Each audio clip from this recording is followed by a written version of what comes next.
You really thought I wouldn't notice the missing files from the office. Jennifer has been tracking everything for weeks, and she has the proof right here on her phone. If you don't want the entire family to find out how you've been pushing me out of the business we built together, you'll sign those papers before Memorial Day. I'm tired of being the one left in the dark while you play the successful entrepreneur. The group chat is already lighting up with questions about our happy marriage, and I'm done protecting your image. Hi, my name is Lauren Mitchell. I am 31 years old.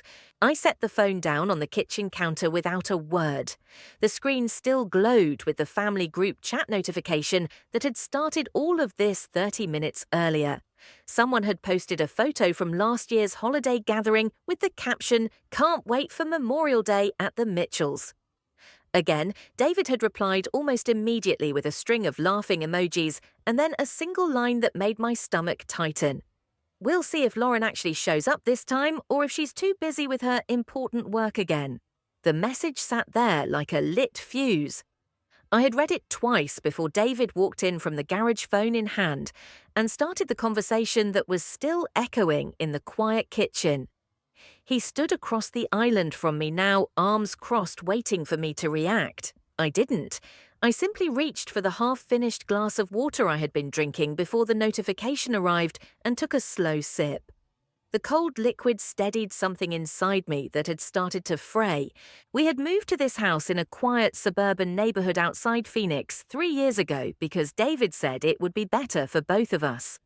His sales job at the tech firm kept him on the road, and my professional organizing and home staging business had grown enough that I needed a dedicated office space. The spare bedroom had become that office. I had painted it a soft grey, installed open shelving, and built a client list that now included 2 real estate developers and several repeat interior designers. The work was steady, the money was ours, and I had believed the business was ours too, until 6 months ago. That was when Jennifer Lowe started appearing in more of David's stories. She worked in marketing at his company, handled client presentations, and apparently had a sharp eye for inconsistencies. David began mentioning her name over dinner with a new frequency. Jennifer thinks the margins on your last staging job look off. Jennifer pulled some numbers and said, "You should be clearing more than you're showing." At first I brushed it off as work talk bleeding into home. Then the questions became demands. He wanted access to the business bank account. He wanted to be added as a signer on the contracts. When I said no, the private conversations with relatives began. My mother-in-law called one Tuesday evening to ask in that careful tone she used when she was repeating someone else's words whether everything was really okay between David and me. My sister-in-law texted a week later to say she had heard I was keeping secrets about money.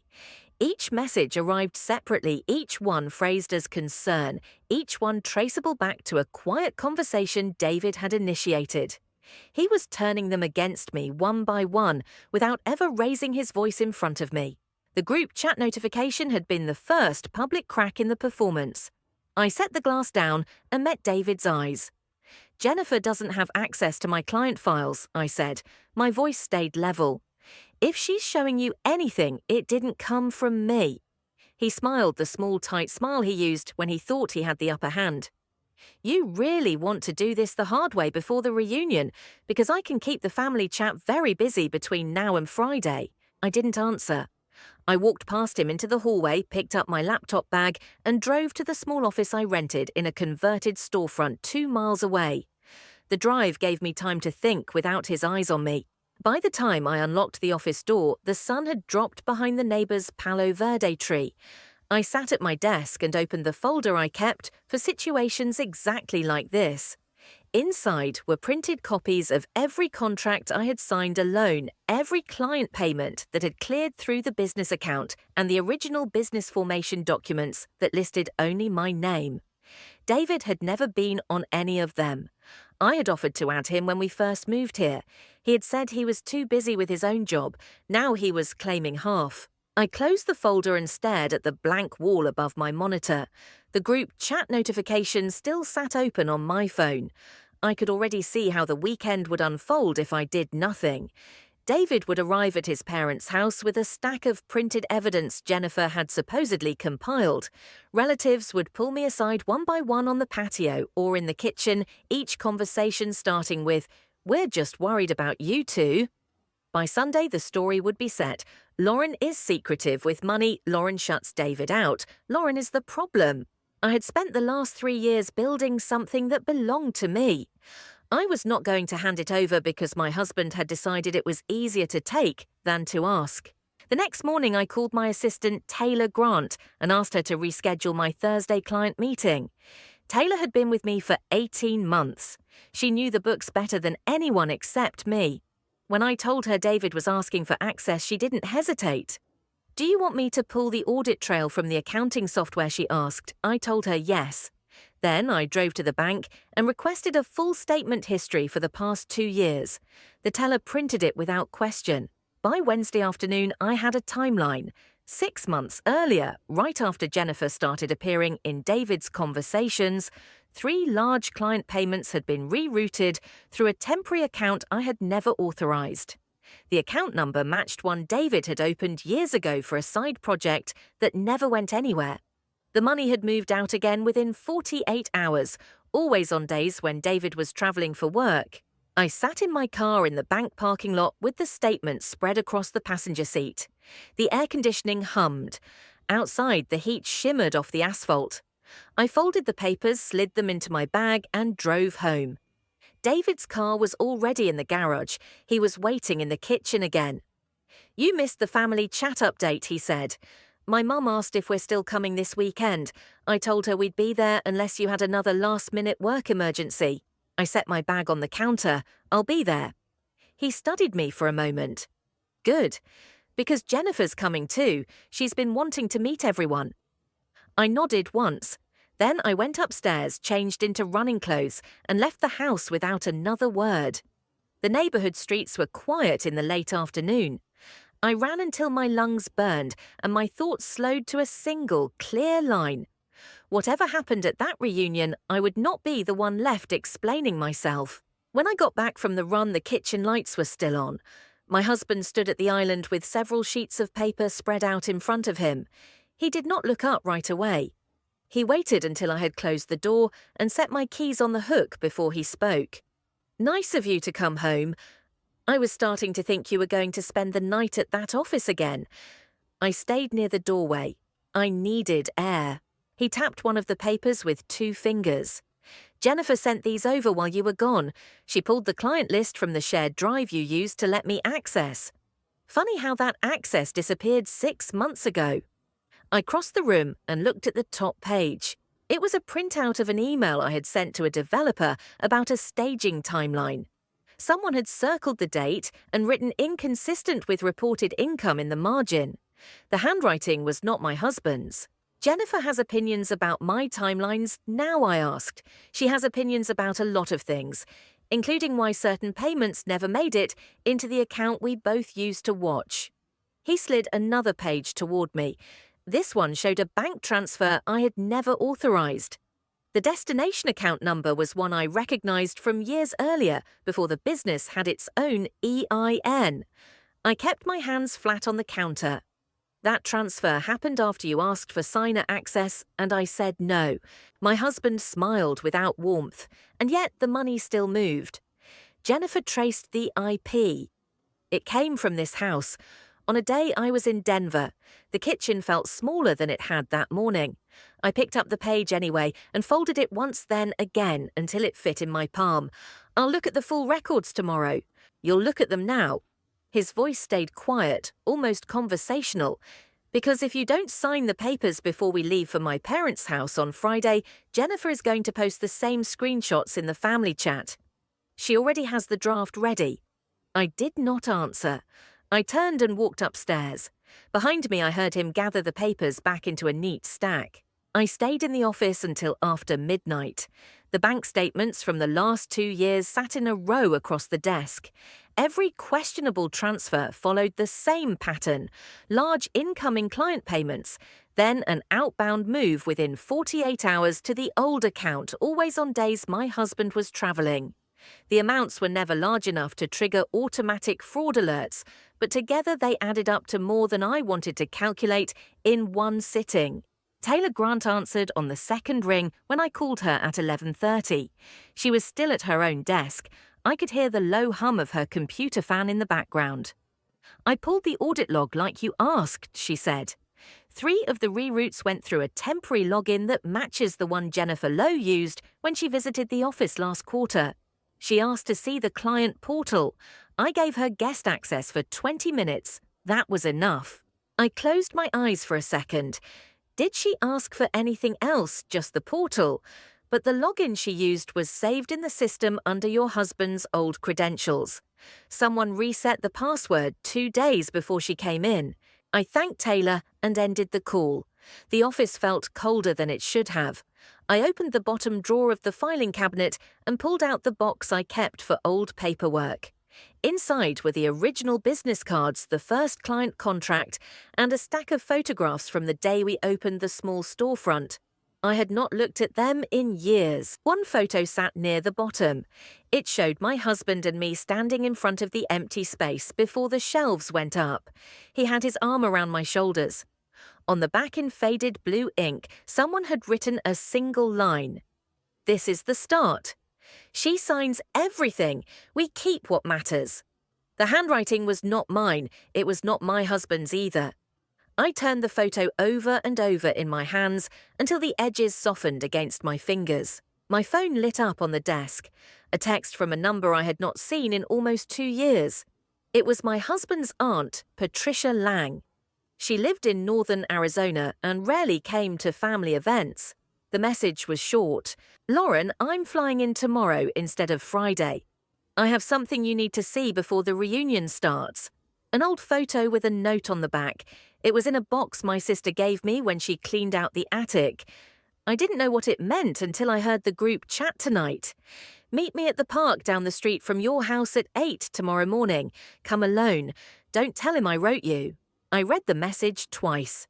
Then I set the phone face down and slid the photograph back into the box. The house was quiet. Downstairs, I could hear the television my husband had turned on. I stayed at the desk until the sky outside the small window began to lighten. In the morning, I told my husband I had an early client meeting and left before he finished his coffee.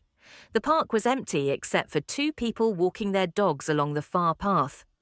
Aunt Patricia Lang sat on a bench near the playground, a large envelope on her lap. She stood when she saw me. "I almost didn't send that text," she said. Her voice was low and steady. "But after what showed up in the family chat last night, I decided you should know before you walk into that house this weekend." She handed me the envelope without opening it. Inside was a single photograph older than the one I had found in the office. It showed my husband standing with Jennifer Lowe outside a conference center. The date stamp in the corner read 3 years before we moved to Arizona. On the back in the same blue ink as the note I'd already seen, someone had written, "She trusts him." That's enough for now. We adjust the plan when the numbers get bigger. I looked at the photograph for a long time. The edges were worn as if it had been carried in a wallet or a pocket. "Where did you get this?" I asked. "My sister found it when she was sorting through old work files.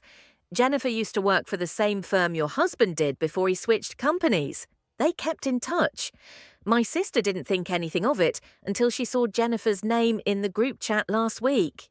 Aunt Patricia waited while I put the photograph back into the envelope. "I'm not here to take sides," she said, "but I am here to make sure you're not walking into that reunion blind. Whatever you decide to do with this, I won't repeat what we talked about." She turned and walked back toward her car. I stayed on the bench until the sun cleared the tops of the houses across the street. Then I drove to the office, locked the door behind me, and spread every piece of paper I had collected across the desk. The old photograph sat in the center. By Thursday evening, the house felt like a place I was visiting rather than living in. My husband had stopped asking me to sign anything. He simply left the folder on the kitchen counter each morning and removed it each night. The family group chat had gone quiet after his last post. I knew that quiet would not last once we arrived at his parents' house on Friday. I packed a small overnight bag and placed the envelope from Aunt Patricia Lang inside it, between two client folders. My husband came into the bedroom while I was zipping the bag. "Jennifer's going to meet us there tomorrow," he said. "She's excited to finally put faces to the names she's heard so much about." I closed the bag and set it by the door. "I'm sure she is." He watched me for a moment. "You're awfully calm for someone whose entire family is about to hear how she's been hiding money from her own husband." I picked up my keys. "I'll drive myself tomorrow. You can ride with Jennifer if you want." I walked past him and down the stairs. He did not follow me. The front door closed behind me with a sound that felt final, even though I knew I would have to open it again in the morning. Friday morning, I left the house while my husband was still in the shower. The envelope from Aunt Patricia Lang sat on the passenger seat. I drove the 40 minutes to his parents' house without turning on the radio. When I pulled into the driveway, 3 cars were already parked along the curb. Jennifer Lowe's silver sedan sat closest to the garage. I carried my overnight bag and the envelope inside. The living room held my mother-in-law, my husband's sister, and 2 cousins I had not seen since the previous holiday. Jennifer stood near the kitchen island with a glass of iced tea, laughing at something my mother-in-law had said. She looked up when I entered and gave a small wave that did not reach her eyes. My mother-in-law crossed the room and hugged me quickly. "We were starting to wonder if you two had another fight," she said. Her voice stayed light, but her hand lingered on my arm a second longer than necessary. I set my bag down. "We're fine." Jennifer took a sip of her tea. "David mentioned you've been under a lot of stress with work. It's good you could still make it." I met her gaze and held it until she looked away first. Then I stepped onto the back porch to get air. My mother-in-law followed a minute later and closed the sliding door behind her. She leaned against the railing. "He told us you've been moving money around without telling him. He said he's been trying to protect the business you both built and you keep shutting him out." I kept my hands in my pockets. "Did he also tell you Jennifer has been logging into the client portal with his old credentials?" Her shoulders tightened. She looked out at the small yard. "He said she was helping him understand the numbers because you wouldn't show him the books anymore. He asked us to talk to you this weekend. He said if you kept refusing, the whole family would end up dealing with the fallout when the business collapsed." I pulled the envelope from my bag and held it out. "Aunt Patricia gave me this yesterday morning. She took the envelope but did not open it. Patricia rarely comes to these things." "What did she say?" "She said the note on the back was written years ago, before we moved here." My mother-in-law opened the envelope and slid the photograph part way out. She stared at the image of my husband and Jennifer outside the conference center, then turned it over. Her mouth formed a thin line as she read the handwritten sentence. She slid the photo back inside without speaking. Inside the house, someone laughed. The sound carried through the closed door. She handed the envelope back to me. "He asked us not to mention Jennifer's name in front of you. He said it would only make you more defensive." Her voice had lost its careful tone. "I thought I was helping my son keep his marriage steady. I didn't know he was using us to pressure you into signing something." I nodded once. "Now you do." She stayed on the porch after I went back inside. I found my husband in the dining room with Jennifer and his sister. He looked up when I entered. "Everything okay out there?" he asked. I placed the envelope on the table in front of him. "Aunt Patricia stopped by yesterday. She thought I should see this before the weekend started." He picked up the envelope and pulled the photograph out.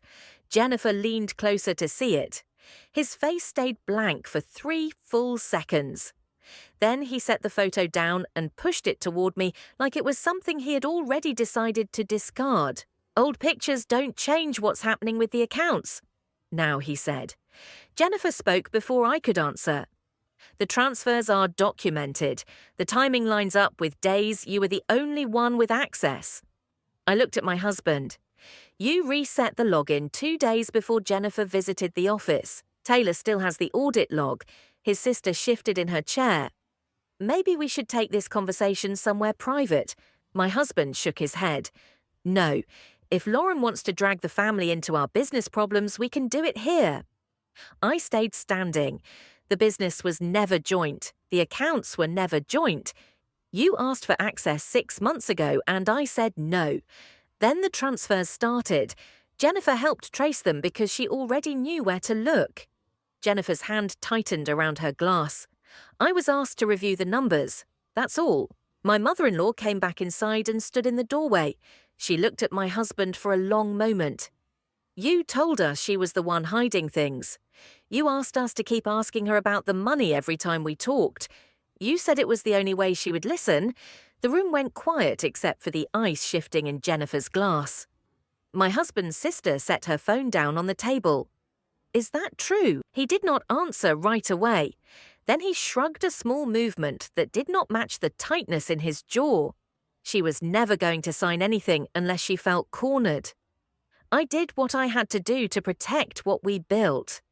Jennifer looked at him. You said the accounts were in both names. You said she was draining them. My mother-in-law crossed her arms. You used us. You used your own family to make her look unstable so she would give you control. I picked up the photograph and the envelope. The business stays in my name. The accounts stay in my name.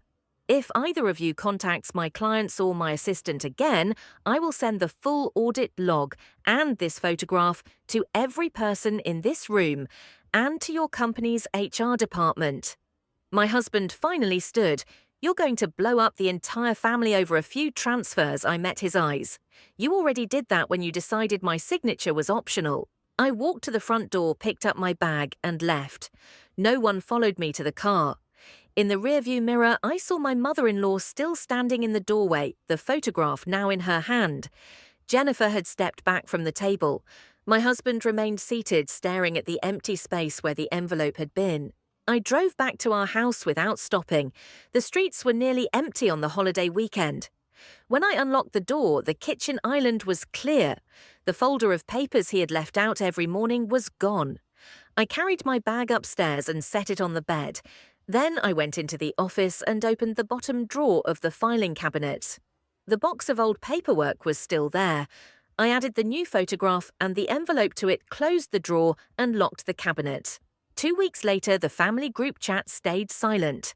My mother-in-law sent one private message asking if I needed anything from the house. I told her I had already taken what mattered. My husband's sister called once to say she had told the rest of the family what she had heard on the porch. She did not ask me to come back to the next gathering. I kept the business. Taylor stayed. The clients who had heard rumors called to confirm I was still running things. I answered every one of them the same way the work continued, without interruption.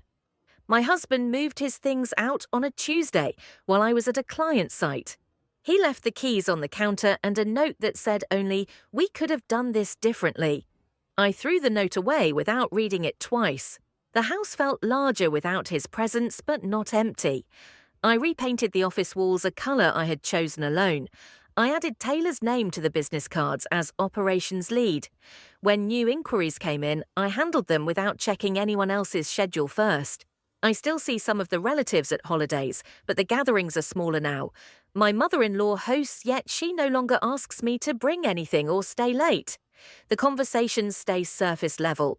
No one mentions Jennifer. No one asks about the business numbers.